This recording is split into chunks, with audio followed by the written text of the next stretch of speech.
6h à 9h, lève-toi du bon pied. Écoute ou regarde le 6-9 de Morax.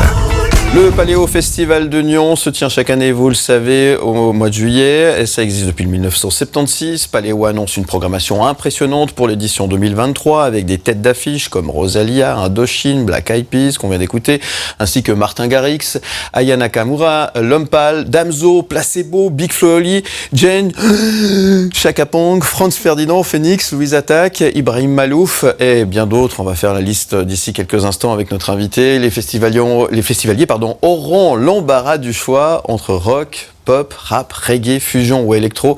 Cette année, le Village du Monde mettra en avant les richesses culturelles du Brésil. C'est 250 concerts et spectacles sur 7 scènes durant 6 jours sur la plaine de la Hasse. Et les billets et abonnements seront en vente à partir de mercredi 12h sur le site paléo.ch et dans les points de vente habituels. Pour en parler ce matin du Paléo, justement, nous recevons un des programmateurs, Danny Eisenstein, qui nous fait le plaisir d'être avec nous. Bonjour Danny. Bonjour. Merci d'être là ce matin. Plaisir, merci d'être invité. Ça va, du coup, ça fait 1 heure plus tôt. Oui, je sais pas, oui, tout à fait. Ouais. Bon, d'accord. T'as passé à l'heure d'été, c'est très bien. Ouais. En tout cas, merci d'être avec nous ce matin pour nous parler de cette édition 2023. Je pense que c'est pas la première fois qu'on te dit waouh, ça envoie, hein, dis donc. Ouais, enfin, on est content de ce waouh parce que ça fait 14 mois qu'on a travaillé dessus dans l'ombre, sans parler à personne, tout en secret. Là, finalement, on a pu dévoiler tout ça et puis les waouh, ça nous fait du bien, ouais. Ouais, ça fait du bien, effectivement. Alors j'ai cité quelques noms, on va y revenir plus précisément, bien sûr, tout à l'heure. Cette édition 2023, elle a une saveur particulière ou pas ? Ouais, tous les ans, hein. Tous les ans, c'est particulier. C'est comme un anniversaire qu'on fête tous les ans. Et puis effectivement, là, on sort du Covid, 2022, c'était l'incertitude absolue. Là, on a vu que ça revient fort. Et du coup, 23, c'est un peu de prouver qu'on existe, quoi. Donc oui, toujours particulier. Juste pour revenir sur justement l'édition de l'année dernière, qui a offert une géographie du terrain de la plaine de l'Az un peu différente. On a vu que le Paléo avait une sorte de mue, avait grandi, avait changé, avait revu certaines choses. Là aussi, le bilan est plutôt positif, hein, avec une nouvelle scène, etc. Ouais, c'était des très gros changements l'année passée, hein, les plus gros depuis 30 ans pour le Paléo. Et du coup, là, cette année, c'est resté comme on était l'année passée. C'est plutôt consolidé, corriger les petites erreurs, mais oui, pas de grands changements, plutôt comme on a fait l'année passée. Ouais, en tout cas, c'était une édition exceptionnelle. La météo, en plus, était aussi au rendez-vous. Et évidemment, on a des très très bons souvenirs.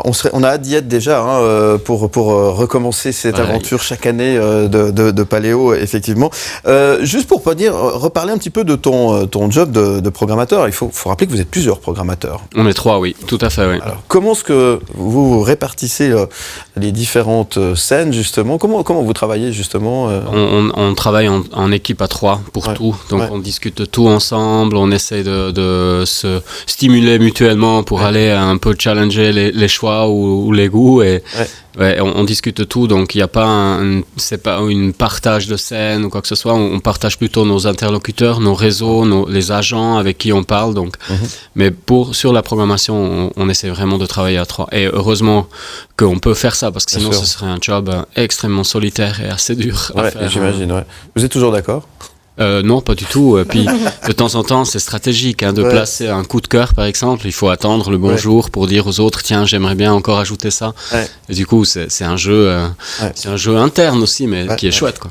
Quel est votre meilleur argument, Quel est votre meilleur argument quand vous voulez justement placer un coup de cœur ? Eh ben, c'est se mettre en place du public, de dire qu'on a vu ça en live, que ça déchire, que c'est absolument quelque chose qu'il faut qu'on propose à notre public. Donc, toujours se mettre dans cette position-là, de voir un concert chez nous, qu'est-ce que ça crée comme émotion, et est-ce que ça tient la scène. Et c'est quoi les coups de cœur cette année de Daniel Eisenstein ? Oui, il y en a plusieurs. Tôt le matin, je dirais Sampa the Great. Ah oui, d'accord. Okay. Bon, c'est très bien. En tout cas, on se réjouit d'y être. Je vous rappelle que si vous avez des questions, vous n'hésitez pas pas à les poser à Daniel Johnston qui nous fait le plaisir d'être avec nous ce matin via notre numéro WhatsApp 079 121 9000 ou le QR code qui s'affiche sur le bas de votre écran. Et puis, on rappelle que vous avez la programmation complète qui vous est proposée sur le site paleo.ch. Et puis, ça c'est important, rappeler qu'on peut commencer à prendre nos places ce mercredi à midi, c'est ça ? C'est à midi, tout à fait. Pour ceux ça va prendre une demi-heure, ça sera complet. Espérons, mais on n'est jamais à l'abri. Surtout nous, on est toujours un peu tendu avant cette journée de mise en vente parce que c'est l'examen final finalement. Ouais. Et puis on espère que ça va vite, évidemment, mais on espère surtout que ça plaît. Et puis si on veut être bien positionné dans la file d'attente, on peut se connecter déjà à 11h moins quart pour être prêt à midi, quoi. Donc n'hésitez pas, paleo.ch pour aller pré-réserver votre place pour midi, c'est ça, hein. C'est hallucinant ça quand même. Ça, vous pouvez surfer sur cette vibe, justement. Paléo, il y a que vous qui arrivez à faire des choses comme ça. Hein. C'est aussi que ça met la barre très haute, hein, pour nous programmateurs particulièrement, mais pour toute l'organisation. On doit être à la hauteur de cette attente. Et si tout à coup un jour on n'aura plus cette réactivité, on nous pointera du doigt en disant ouh là là, qu'est-ce qui se passe? Et du coup, donc la tension elle est là des deux côtés, du public qui doit, et puis de nous aussi de devoir assumer. Danny, est-ce que ton job il a changé en quelques années? Est-ce que tu as senti une évolution, un changement? Est-ce que tu as dû t'adapter aussi un petit peu à ces changements, s'il y a eu des changements? Et comment est-ce que tu perçois un petit peu ce qui se passe maintenant au niveau musique, justement? Alors, ce qu'on voit dans la négociation avec des groupes, ça devient de plus en plus tendu, de plus en plus dur. On est plus face à des avocats ou des banquiers qu'à des agents passionnés. Du coup, notre vocabulaire a dû évoluer aussi. On a dû apprendre certains métiers supplémentaires, notamment des aspects de droit, par exemple, ou des aspects de droit de médias. Et du coup, oui, les négociations sont devenues quand même beaucoup plus intenses de ce qu'ils étaient il y a 10-15 ans. Ouais, et c'est pourtant... Ils ont besoin d'avoir des organisateurs qui organisent des choses. Ils ne devraient pas plutôt simplifier les choses? Ça devient de plus en plus compliqué, c'est un peu paradoxal, ça. Non, parce qu'il y a 10-15 ans, c'était plutôt encore le marché des disques qui leur finançait la vie. Et aujourd'hui, c'est devenu les concerts. Du coup, ils veulent savoir où ils mettent le pied. C'est devenu plus cher. Les cachets ont augmenté aussi. Donc, c'est devenu l'encre de leur revenu. Et du coup, ça fait que, ils se sont entourés d'une manière beaucoup plus professionnelle pour mieux négocier après aussi leur concert, quoi. D'accord, donc c'est devenu un boulot plus stressant, du coup. C'était toujours stressant parce que la finalité c'est d'avoir l'artiste, quoi. Peu importe les moyens, quoi. Un peu, mais du coup les confirmations qu'on reçoit aujourd'hui sont autant plus gratifiants parce qu'on est passé par des négociations dures. Quand on est programmateur comme toi, est-ce qu'on est stressé durant tout l'événement ou on arrive à prendre du plaisir sur ce qu'on a programmé? Non, mais pendant le festival, certes on est stressé, mais on est surtout content d'y être, on est surtout content, et ça c'est impressionnant de voir le public devant les concerts. Les meilleurs moments, c'est de voir un concert qui fonctionne pour un programmateur, c'est le pied, quoi. Ça c'est la récompense. Oui. Ouais. De 6h à 9h, lève-toi du bon pied. Écoute ou regarde le 6-9 de Morax. Continuez de poser vos questions via notre numéro WhatsApp 079 121 9000, via le QR code également qui s'affiche sur le bas de votre écran si vous êtes devant votre télévision. Rosalie, on en parlait un petit peu hors antenne, on va un petit peu vous parler de ce qu'on parle comme ça pendant qu'il y a la musique. Phénomène incroyable, ça c'est la classe, dis donc. Oui, c'est la classe, et puis on est content que ça a fonctionné chez nous. Je pense que l'année prochaine, en 2024, on n'aura plus eu les moyens de l'inviter, quoi. Donc, ouais, super. Rosalia, Indochine, Black Eyed Peas et bien d'autres, hein. L'affiche de cette année est, j'ai envie de dire comme chaque année, est exceptionnelle, mais elle a, comme on le disait un petit peu, cette saveur ça y est, ça revient normalement, ça y est, on va pouvoir revivre en lâchant les chiens. Enfin, il y a vraiment une dimension qui est un petit peu différente que l'année passée, par exemple, hein. Ce que nous, on trouve, c'est qu'elle est surtout équilibrée pour un peu toutes sortes de publics, toutes sortes d'âges et tout. Et ça, c'est particulier peut-être à Paléo, et c'est peut-être de ça qu'on est le plus fiers dans cette programmation-là. Ouais. Et ça, c'est pas évident, hein, justement, d'équilibrer. Non, c'est pas évident parce que c'est un sacré jeu de puzzle de mettre ces choses ensemble. On sait jamais. C'est par exemple une tête affiche comme Rosalia, c'est 5-6 mois de négociation. Donc, c'est difficile après de s'assurer qu'on a un équilibre parce que ça prend autant de temps de la mettre ensemble. Il faut mélanger les styles aussi, ça c'est important, on le disait tout à l'heure, il y a le pop, il y a le hip-hop, le rock, enfin, la musique latino, enfin, il faut mélanger tous ces styles.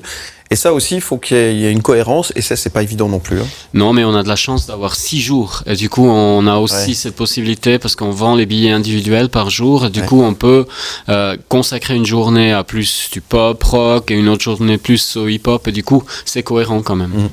La scène suisse dans tout ça, elle est toujours aussi considérée, elle a toujours été considérée, hein, mais et vous avez une oreille et un œil attentif à tout ce qui se passe sur cette scène helvétique. Justement. Ouais, tout à l'heure je disais qu'on est 3 programmateurs, en fait c'est pas juste, on est 2 en plus, on est 5, et il y a parmi nos 5, il y en a 3 qui suivent la scène suisse extrêmement attentivement et qui suivent les clubs, les salles et les festivals en Suisse pour aussi suivre les groupes, c'est d'observer des groupes et de leur proposer à aller au bon moment. Il faut dire que notre plus petite scène est déjà 2500 places, donc il faut déjà avoir un peu de bouteille pour pouvoir la tenir. Mais cette scène suisse, elle bouge plutôt bien, non ? Très bien, ouais, c'est super. Et on la voit aussi sur notre programmation.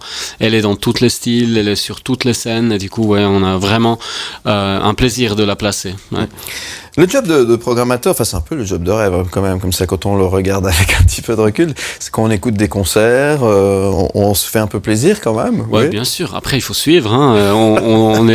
on vieillit aussi entre guillemets. Du coup de toujours suivre ce qui est tendance, ce qui est demandé et tout, c'est excitant. Mais il faut être à jour. Ouais. Tu dis que tu vieillis, c'est ça le plus compliqué, c'est rester. On vieillit, on vieillit malheureusement. Oui, mais c'est ça qui est compliqué, c'est de se tenir à la page en fait, c'est ça ? Oui, enfin c'est pas compliqué, c'est ce qui fait le métier et c'est ça qui est finalement gratifiant, de être à la page, de se dire waouh, là je suis à la page des gens de 20 ans quoi. Et du coup ça maintient jeune.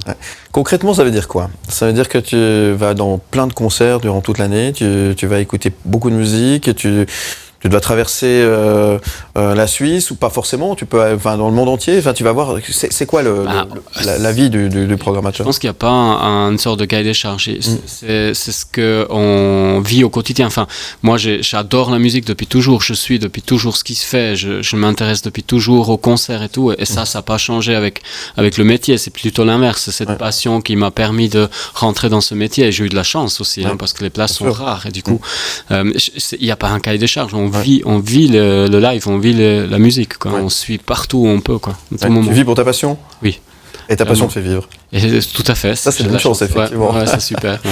Bon, je te propose un petit tour du côté de Paris, si tu veux bien, avec Jérémy Amsalag, qui a baladé son micro dans les rues de Paris. On va réagir en direct et on y revient juste après. 7h28, voici Dans les rues de Paris, avec Jérémy Amsalag, qui parle de paléo. Dans les rues de Paris, avec Jérémy Amsalag.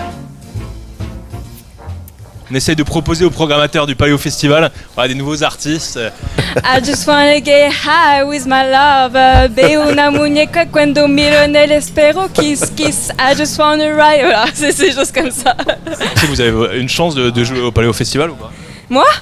Je jouais là. Ah bah non, pas du tout. Just the two of us. We could make it if we try. Just the two of us. Ouais. You and I. Bravo! Bruxelles, je t'aime, je porte ton emblème, t'écoutes. Ça on coupera. Magnifique les lunettes. Vous, en termes de musique, qu'est-ce que votre musique parfaite pour danser, si vous deviez choisir un titre? Voilà.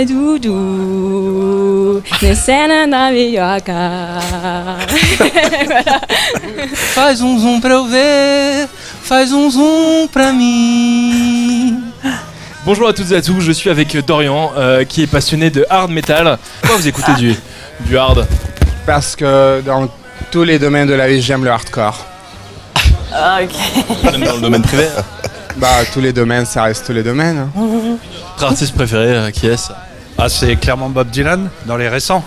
Et dans les plus anciens, c'est sans doute Beethoven. It's a hard race are gonna fall.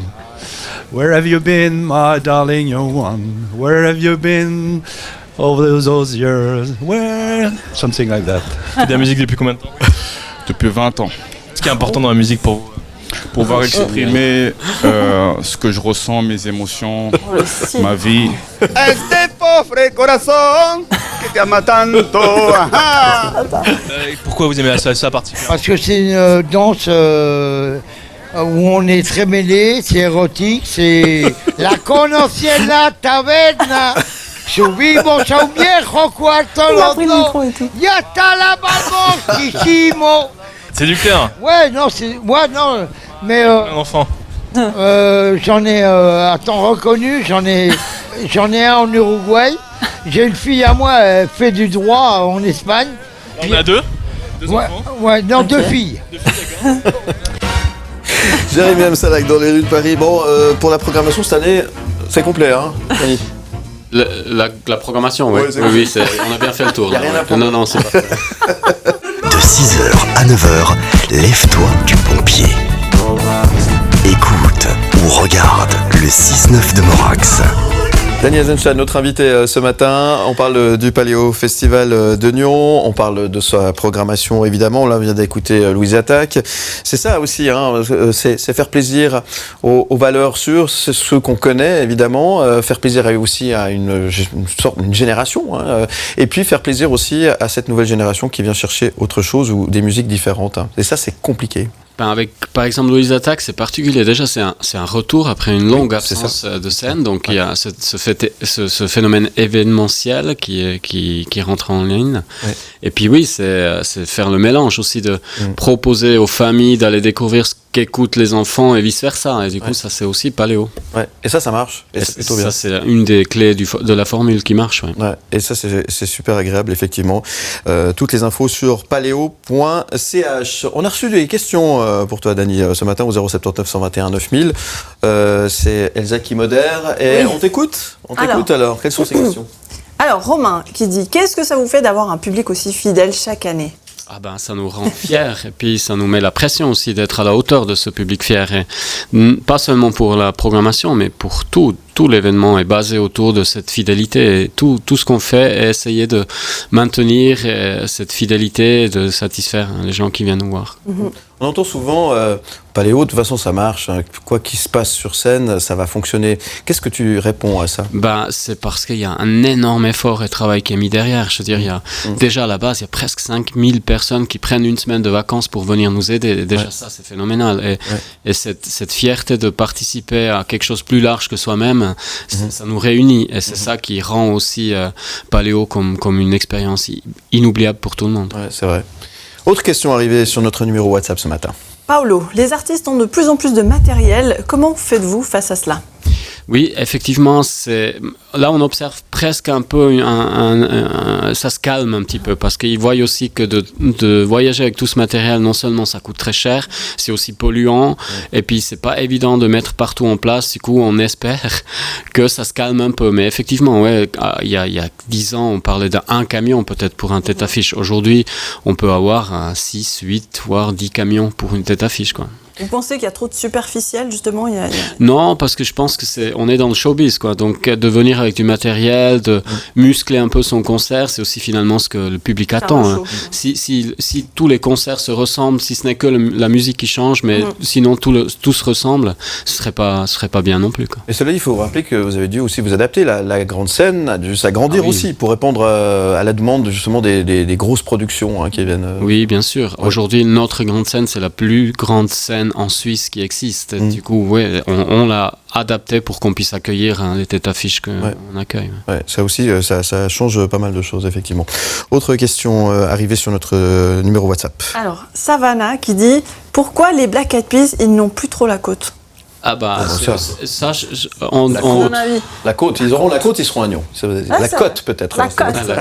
La côte. On verra mercredi, mais je pense que ça va quand même être un des jours où on a la plus de demandes. En tout cas, c'est ce qu'on ressent à travers les réseaux sociaux. Et je pense qu'on sous-estime les Black Eyed Peas. Moi, je pense aussi. Oui, peut-être parce qu'il manque maintenant Fergie donc Fergie, peut-être les gens. Longtemps qu'elle y est plus. Donc les Black Eyed Peas, ils ont depuis eu de nombreux succès, quoi. Et ça va vraiment être une belle soirée, effectivement. Lénie, quelle est la différence entre les artistes suisses et français ou étrangers? Le passeport. Difficile à dire. Hein. Sur scène, peut-être. Sur scène, aucune idée. C'est sûr que le marché français est beaucoup plus grand avec les quelques 80 millions de la population contre les 8 millions de Suisses. C'est sûr que tout à coup, avec un succès en France, on peut se payer beaucoup plus ou une production plus grande où on a plus de soutien aussi, alors qu'en Suisse, c'est assez dur de percer. Donc, je pense que c'est ça la différence. Après, la compétition est autant plus grande en France qu'en Suisse. Ouais. Mais la musique n'a pas de frontières, de toute façon. Non, mais juste les douanes qui empêchent. C'est sûr que la vie de musicien est difficile, donc de se voir payer un salaire, il faut aller loin. Quoi. Il faut aller loin, effectivement. Ouais. On continue de regarder les messages qui sont arrivés ce matin.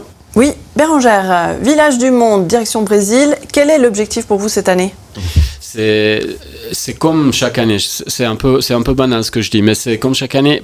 Cette année, ce qui est particulier, c'est ce qu'on a découvert ces dernières années au Brésil, c'est à travers ces difficultés politiques, ce pays, les jeunes de ce pays ont trouvé beaucoup plus la voie de la musique pour s'exprimer. Et dans beaucoup plus de styles différents, avec beaucoup plus de fusion entre les styles traditionnels et modernes. Et on a essayé de honorer ça avec la programmation cette année. Ok. Jean, quel est le concert que vous n'allez pas rater ?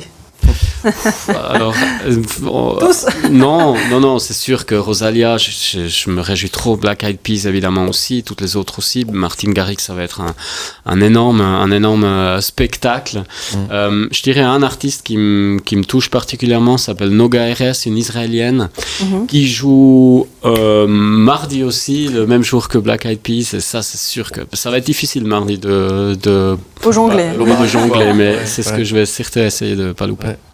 L'expérience de ça me fait penser à ça, de cette nouvelle scène, la scène Vega, qui est une deuxième grande scène, finalement.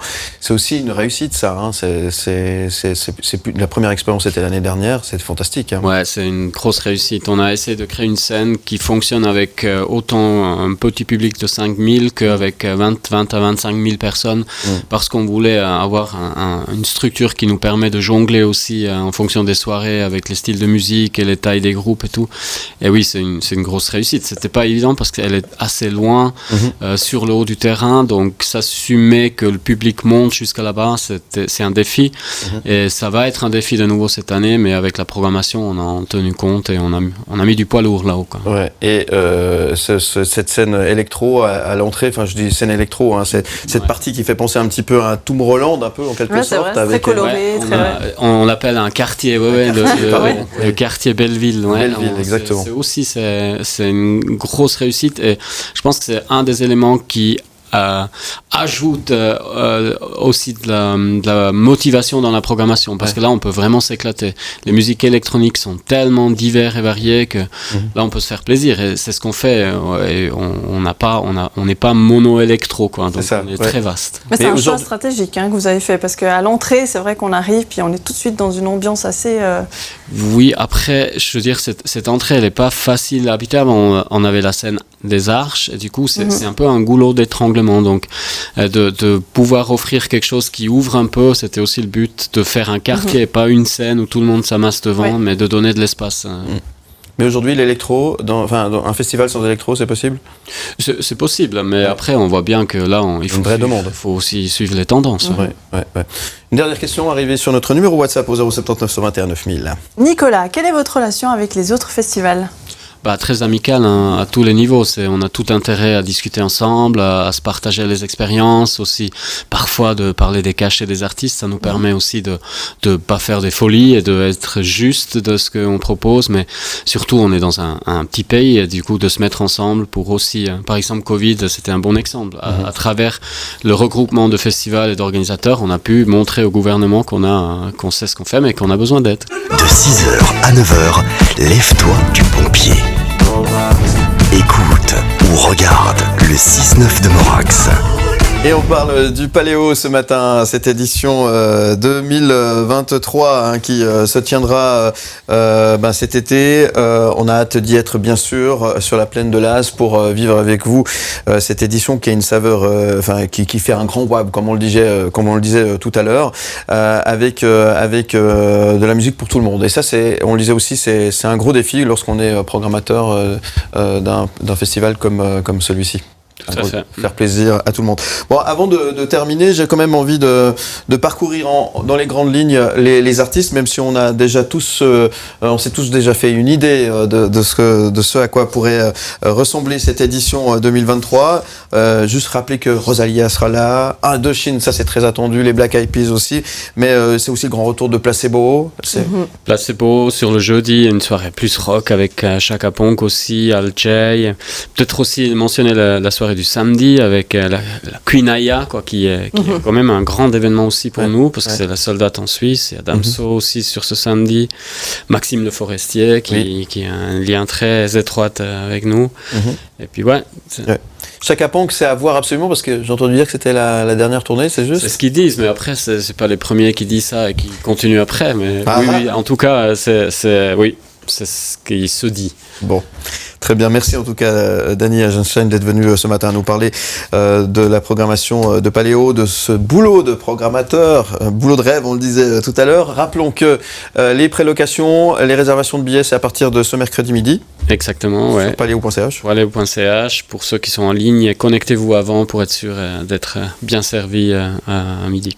Très bien. Et qu'est-ce qu'on peut souhaiter à Danny Agenstein aujourd'hui? Pas de bouchon sur l'autoroute pour aller à Lyon. Attendez, je vais voir ce qui se passe. Vous entendrez après à la radio. En tout cas, merci d'être venu. Alors, on souhaite plein de pas de bouchons, évidemment. Faudra peut-être écouter les inforoutes d'Elsa d'ici quelques instants.